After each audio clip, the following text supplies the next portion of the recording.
In my previous lecture on philosophy and significance of the preamble to the Constitution of India, I discussed about the nature and background of the Constitution making process, including about the Constituent Assembly. In this presentation, I would discuss and try to explain the various concepts and ideals used in the preamble to the Constitution of India, for which the people of India have taken solemn resolution. I'll start with the explanation of various. So they must try to affirm and achieve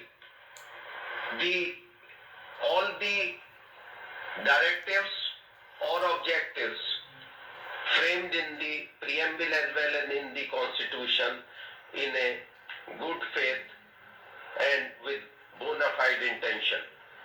The other line is to constitute India. The people of India resolved to constitute India. It means that they resolved to constitute India into a new form, which was not existent till then. India was not an independent country till then, not a republic, not a sovereign. So, the people of India resolved to constitute India in a new fashion, in a new status. What is that? Sovereign, socialist, secular, democratic republic. Initially, it was sovereign, democratic republic. I would like to explain the meaning of these 5 words. Sovereign. Sovereign may be defined as the supreme authority in a state, the like of which is not found in the state and who is not under the control of any external power or authority. Austin, who lived between 1790 and 1859 in England, he is considered to be the father of English jurisprudence. For the first time, he gave a very systematic theory which is known as the positivism or analytical positivism or imperative theory. He delivered lectures in 1832 and later the book published with the title The Province of Jurisprudence Determined. He determined the province of area of jurisprudence. So, sovereignty has 2 elements, internal and external. Internally, it is the supreme authority, and externally, it should not be under control or subjection to any external authority or state. Austin characterized sovereignty that sovereignty is essential, continuous, indivisible, unlimited and illimitable. The theory was applicable in England in a proper sense, but when we try to apply Austinian theory in system like India where we have federalism, or in US where we have federalism, and also where we have republic, the head of the state is elected. So it may not be applicable in countries like India or US. In England it is fully applicable. In India the sovereignty cannot be indivisible because here we have independent authority as given in 7th Schedule 3 list union, state and concurrent list. So in certain matters the state legislatures have independent powers. In certain matters the union legislature, that is parliament, has the exclusive powers, and in concurrent list both have power, but the law of the central legislature is supersedes the state legislature, and residuary power under Article 248 are given to the central legislature. The other great thinker on jurisprudence and political system, Jeremy Bentham, who lived from 1748 to 1832, he gave the limits of jurisprudence defined. He said that sovereignty is indefinite and not unlimited, because in India we have three main organs of the state, and there is independent working of all the three organs: the legislature, the executive and judiciary. External sovereignty may be taken as absolute in countries like India also, but since we govern by a written constitution, the authority or sovereign authority of all the states is defined, prescribed and elaborated very widely in the Constitution of India. So they can be having absolute or supreme power as per the Constitution, all the organs of the state, but they cannot have supreme power in the sense which the Parliament of England is having. In India, now who is sovereign? Then the question is, who is sovereign in India? There must be sovereign from the angle of political science also. Sovereignty is one of the most important element of a state. People, territory, government and sovereign. These are the four elements which are necessary for making a state in a political sense, or which we can call a political society, political and independent society. In India, sovereignty is divisible. The de jure sovereign is the Constitution of India, because legally all the working organs of the state are governed by Constitution. Even the people of India are being governed by Constitution. They cannot have rights out of the Constitution. Every right, the rule of law is established through Constitution. So, de jure or legal sovereign is the Constitution of India. But we can say how a book of certain provisions can be sovereign. So, to have a working sovereign, we have the legislature, central legislature, that is the parliament, as well as the state legislatures, because we have federal system. So de facto or actual sovereign is the legislature of union and as well as the legislatures of the states which are unit to the Federation of India or Union of India. Then what is the authority of people? When I have just mentioned that the preamble as well as the whole constitution was adopted, enacted and given to people of India by people of India, then what is the authority of people? Are they not sovereign? People of India are also sovereign, and they are known as ultimate or political sovereign. They gave the constitution. They are responsible for implementation of the constitution through the de facto or actual parliamentary system, executive is also part of the legislature, because there can be an executive which has the support or confidence of the majority of the member of legislature, be it central legislature or the state legislatures. So people of India are the ultimate sovereign. They can disown or replace the actual sovereign, that is the parliament and executive, in elections which are periodically organized by the state autonomous bodies, or even they can press in a non-violent manner.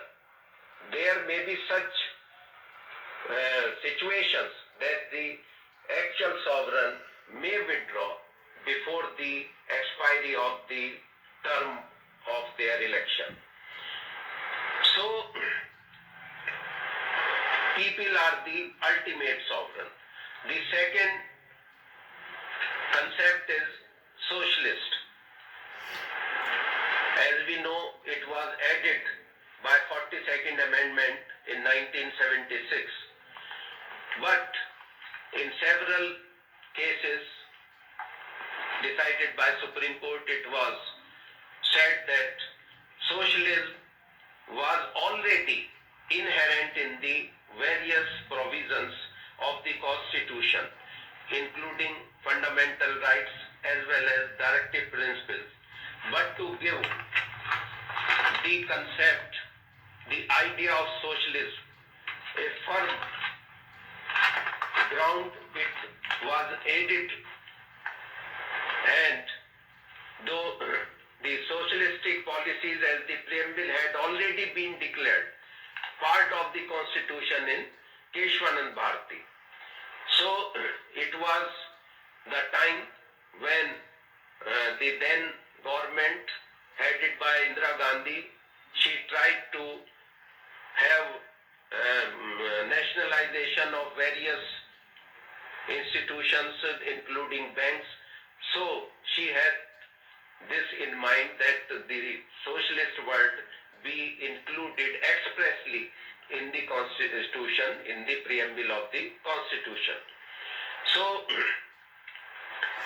then it is in Article 38, 39 also we had various principles which are meant for the socialistic pattern of society in India, and there was a debate in the Constituent Assembly also to include the word socialism in the preamble, and India, there was also a proposal to declare India as Union of Sovereign Socialist Republics, but both the proposals were rejected and it was left to the future governments to decide the pattern of economic and the social atmosphere of the country. Now the word secular was also added by the 42nd Amendment in 1976. Regarding secular also, there is a clear opinion that it is inherent in the Constitution, but to avoid some confusion, it was added in the preamble of the Constitution. The secular means that there is no religion of a state and freedom of religion to all persons of all sects, and the state is bound to help them in having their religion properly observed. So under Article 25 to 28 we have fundamental rights on religion.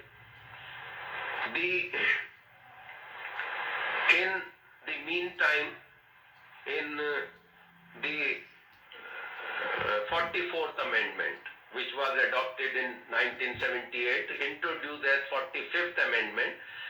It was the proposal that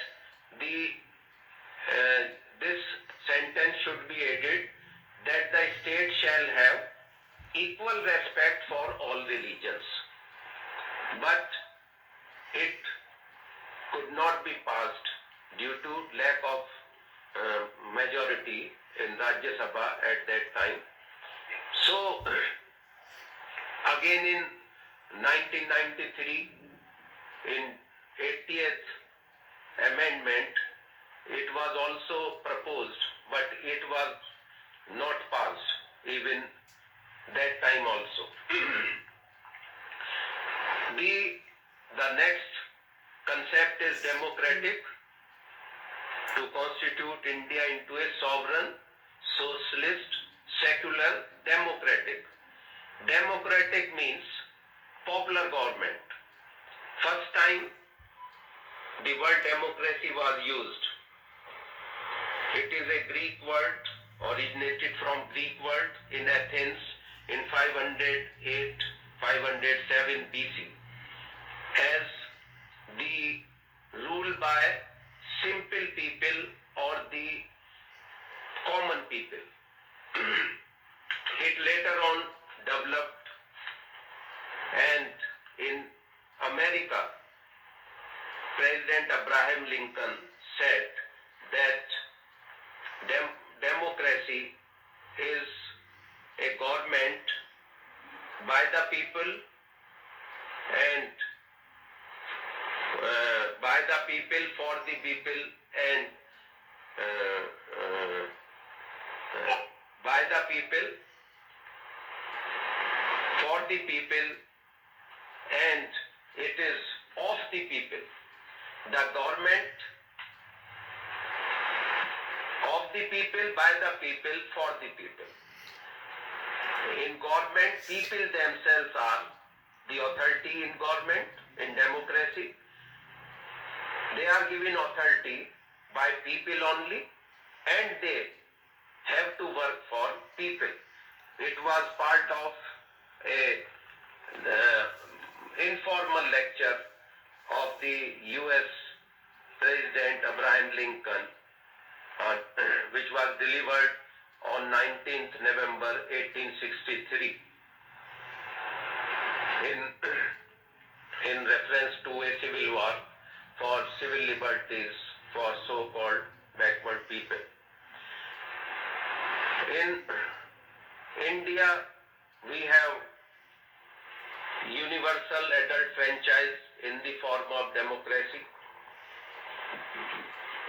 Initially it was being given to the people of 21 or above age, then it was reduced to 18 in 1984. Now, a very important point is that after 42nd Amendment in 1976, the word democracy is preceded by two words, socialist and secular. It means that the democracy should also be socialist and secular. It means that to have the democratic process, including elections or governance of people, we, the governors, cannot use, or the people or the candidate for election cannot use the social criteria or secular or anti-secular or communal. They cannot be anti-social campaigner, nor they can be communal campaigner. They cannot ask for vote on communal basis. They can have some manifesto to have some betterment of some socialistic categories or even some communities or caste, but they cannot use it just to have votes and also to form government later on after election. So the words used or put it in 1976 before democracy is, that is socialist and secular, are very important from this point of view. Then the republic means that head of the state is elected. The head of the state is not by succession, or it is in contrast of the monarchy as it is in Britain or UK. So in India, also in US, we have republic, that is the head of the state. Prime Minister is the head of government. There in England, we have democracy, parliamentary democracy, but not republican concept, because the head of the state is not elected, that is by succession. In India and in other republican states, we have the head of the state is elected either directly or indirectly. The next very important line is, and to secure to all its citizens. The people of India promised, solemnly resolved to secure to all its citizens what? The three basic fundamental concepts, that is justice, liberty and equality, which are necessary for development and well-being of individual or human beings as well as of the whole society. Primarily, the responsibility is to secure to the citizens, but generally it is extended to all people. Like, I can give example, even the most important part 3 of the Constitution, that is on fundamental rights, has rights or fundamental rights for person in Article 14, 20, 21, 22, 21A, right to education, 23, 24, 25 to 28, that is right to religion, and 32 to right to have constitutional remedies. These all fundamental rights are for non-citizens also, along with citizens. The first, which is to be secured, is justice. Justice as per natural law doctrine, or the justice according to law. As per natural law, though the doctrine related to the justice according to natural law is known as due process of law. Though expressly our constitution or polity did not have due process of law, which we have in US Constitution, but it was developed by the Supreme Court of India while interpreting various fundamental rights, including the life of the right to life and personal liberty. The right to life has been given very extensive or expanded interpretation, including the right to food, right to proper unpolluted environment, right to work, right to education, and many more rights, right to shelter. So in India, we had the application of due process of law, that is, there must be justice as per the natural law and not merely because of or under the statutory law or law made by the state. The word justice is followed by three types of justice: social, economic and political. In these three types, the most important is social. Then comes the economic and then comes the political. The political justice, we may say that we attain political justice in the form of democracy and having election and all the people having, all the citizens rather, having the age of 18 or more can form the government of the day of their choice by majority. For economic justice also, political justice or political involvement or participation is necessary.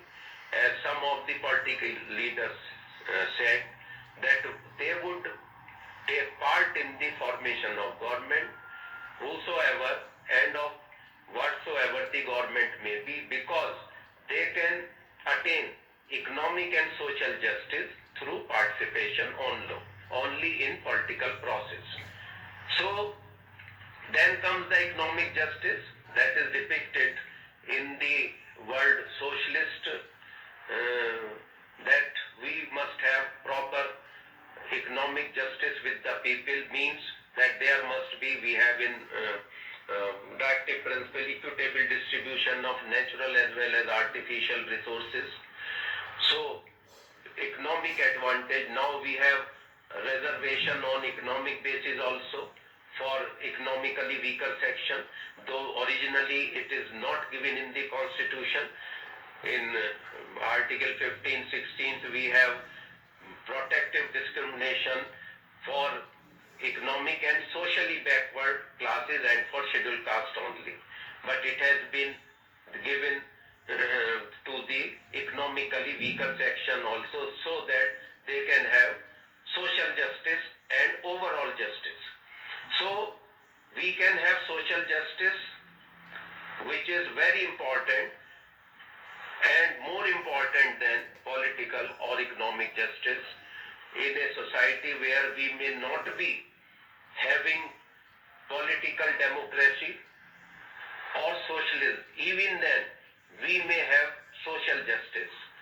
No criteria of discrimination in society on the basis of caste, creed, place, religion or anything. No distinction between people on the basis of the individual know-how or individual personality of the person. This is social justice. So social justice, we have not still attained the social justice in the true form of the concept. Then the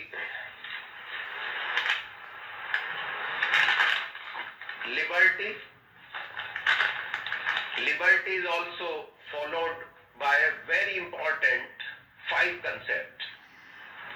Liberty of thought, expression, belief, faith and worship. The liberty is also important from first to last.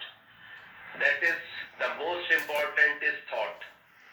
The second is expression. The third is belief. The fourth is faith.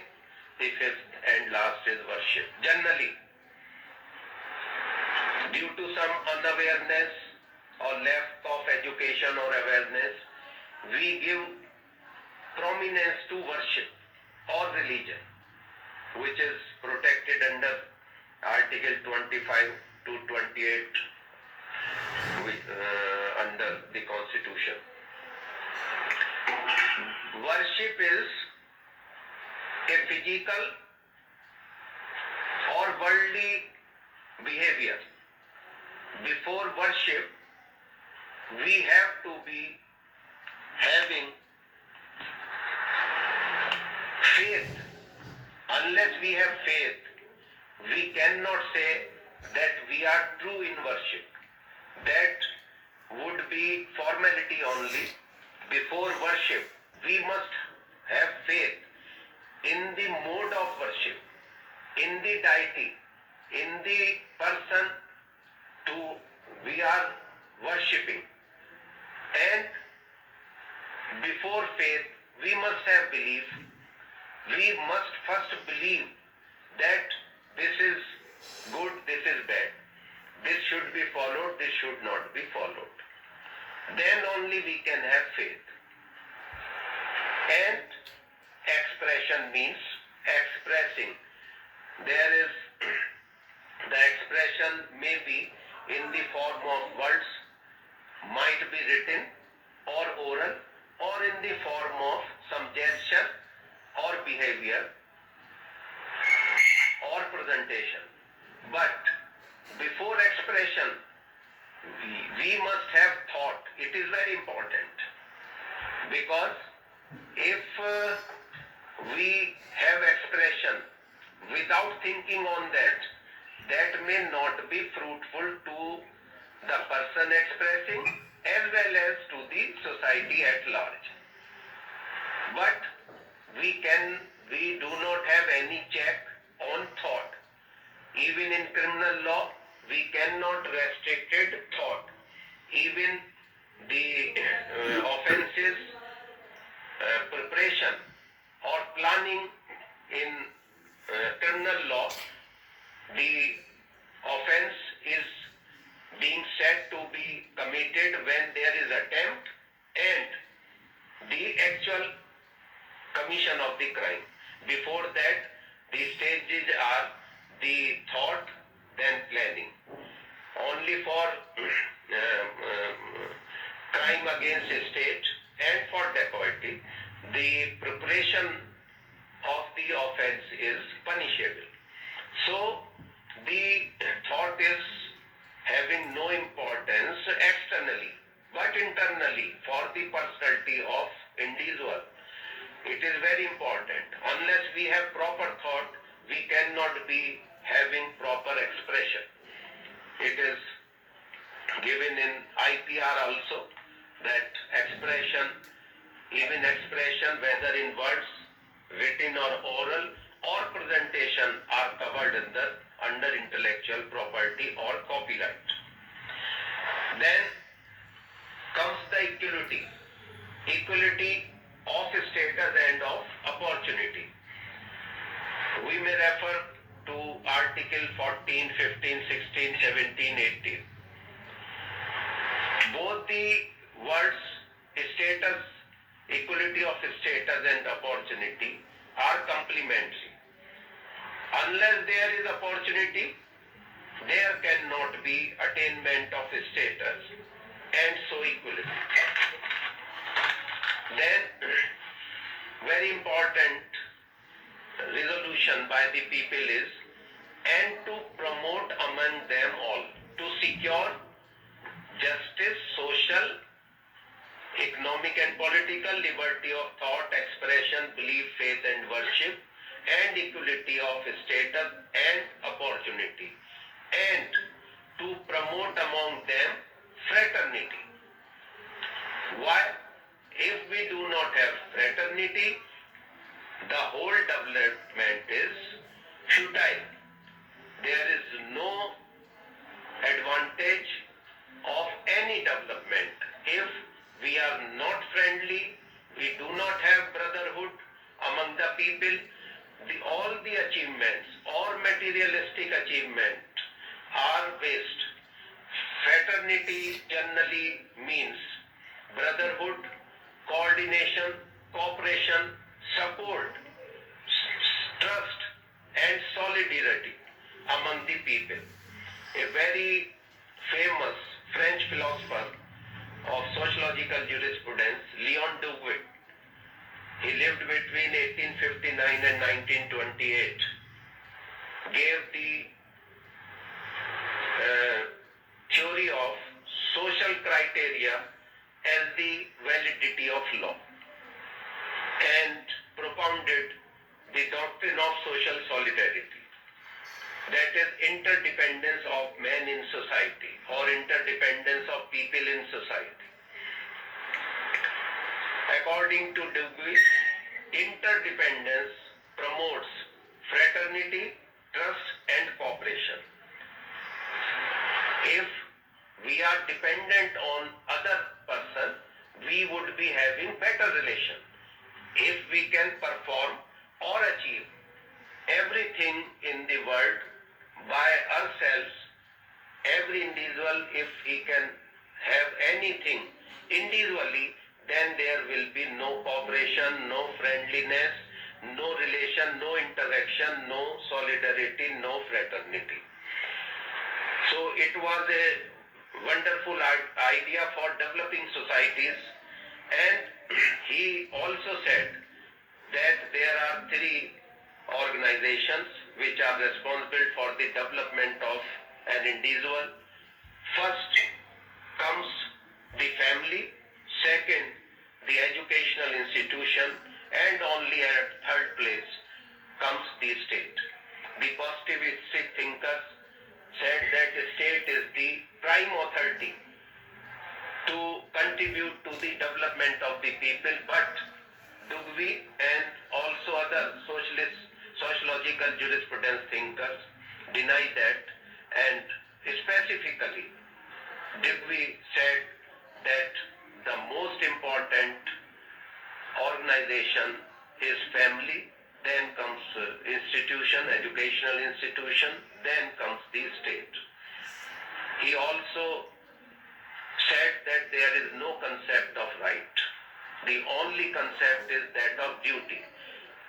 We should be duty-minded.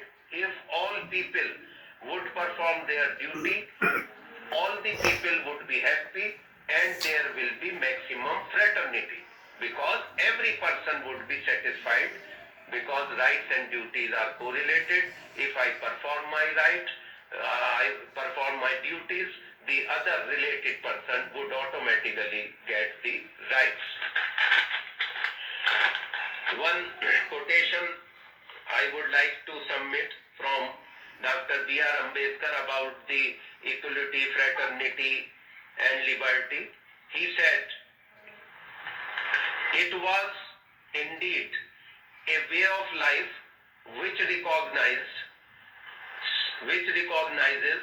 liberty, equality and fraternity as the principles of life, and which cannot be divorced from each other.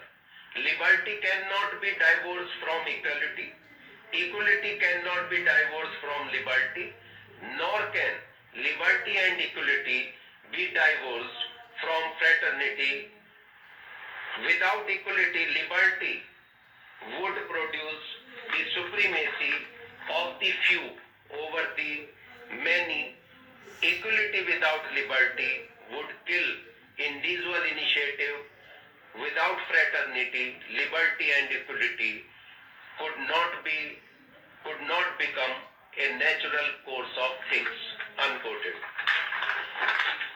Then, assuring dignity of the individual and unity and integrity of the nation. The word integrity was also aided by Constitution 42nd Amendment, because that was time of internal disturbance, that is internal emergency. Therefore, Mrs. Indira Gandhi specifically introduced integrity word in the preamble. Dignity is very well given in Article 21, right to life, and in almost all fundamental rights, because Supreme Court several times has said that the people must not have merely a life, a biological life or animal life, but a dignified life. Unity means that we remain united. Unless we are united, there cannot be development of society. And integrity means that we must be dedicated to the basic ideals and should not create differences in the society. The last line that is also given in all capital letters, hereby adopt, enact, and give to ourselves this Constitution. That means that the people of India made the Constitution and they gave to themselves Constitution and had a solemn promise to follow the Constitution in future, and also that the ultimate source of Constitution are the people of India. Then after interpretation of various words, letters, concepts and clauses of the preamble, I would come to the last part, that is, which is generally debated, that what is the constitutional or legal position or status of the preamble. So this is all about the explanation or interpretation of the various concepts given in the preamble to the Constitution of India. In my next lecture, I would discuss about the constitutional or legal position or status of the preamble to the Constitution of India. Thank you very much and all the best for everything in life. Thank you.